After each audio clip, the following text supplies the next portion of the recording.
সকালের এই সময়টা আমার খুব প্রিয়। নরম রোদের আলো, ঠান্ডা বাতাস আর চারপাশে এক ধরনের শান্ত অনুভূতি। দিনের শুরুটা যদি প্রকৃতির সাথে হয়, মনটাও সারাদিন ভালো থাকে। আজ একটু বাগান বিলাস গাছটাকে সময় দিলাম, ঝরে যাওয়া ফুলগুলো বেছে দিলাম। আসলে ওরা যদি একটু যত্ন পায়, উজাড় করে ফুল দেয়। গ্রামে সকাল হলেই শুরু হয় ভুরিভোজের টেনশন। কি রান্না হবে এগুলো গোছাতে গোছাতেই সময় চলে যায়। আজ রান্না করব লাল শাক, নিজেদের ক্ষেতের লাল শাক। এগুলো তুলতে যে আনন্দ, সেটা ভাষায় বোঝানো যায় না। তাজা শাক, মাটির গন্ধ আর পরিশ্রমের শান্তি, সব মিলিয়ে আলাদা এক অনুভূতি।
রসুন ছাড়াতে গিয়ে চোখে পড়ল রসুনের অঙ্কুর বের হয়েছে।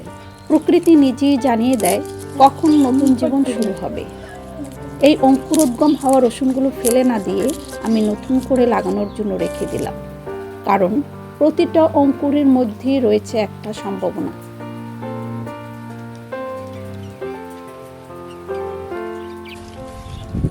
এরপরে আমি শাকগুলোকে কেটে নিলাম। নিজের বাগানের শাক রান্না করলে শাকটা যেমন ভালো লাগে, তেমনি মনে এক ধরনের তৃপ্তি আসে।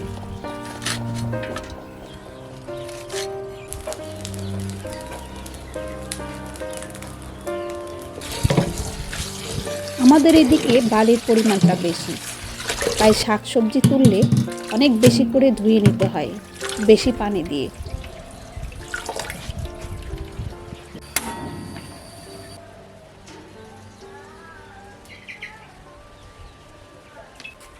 আমাদের এইদিকে চিংড়ি ছাড়া শাকসবজি রান্না ভাবাই যায় না।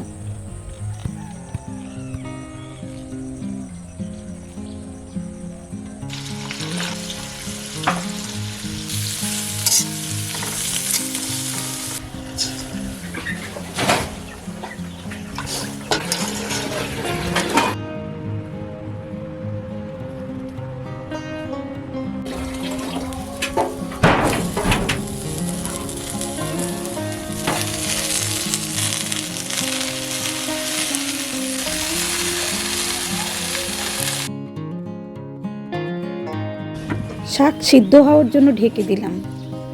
এবার চললাম অঙ্কুরোদ্গম হওয়া রসুন নিয়ে। এবার রসুনগুলোকে আমি লাগিয়ে দেব।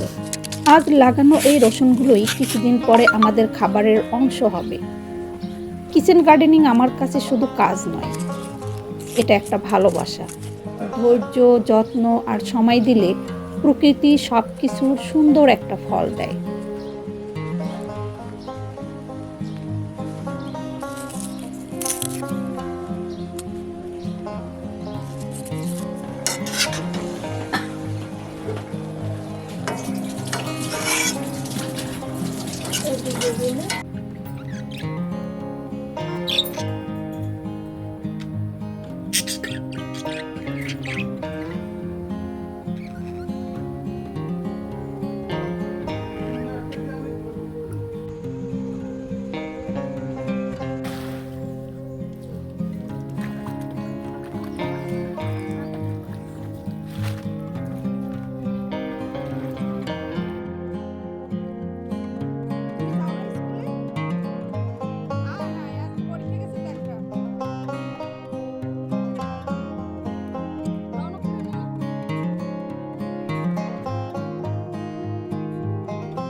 গ্রাম মানেই শান্তি। নিজের বাগানের সবজি, পুকুরের মাছ, গরু ছাগলের সান্নিধ্য, এই সাধারণ জীবনেই লুকিয়ে আছে সবচেয়ে বড় সুখ। প্রকৃতির সাথে আমাদের প্রতিদিনের জীবন। আজ এ পর্যন্তই। সবাই ভালো থাকবেন, দোয়া করবেন, ভালো লাগলে লাইক করবেন, কমেন্ট করবেন, শেয়ার করবেন এবং ফলো দিয়ে সাবস্ক্রাইব করে পাশে থাকবেন প্লিজ।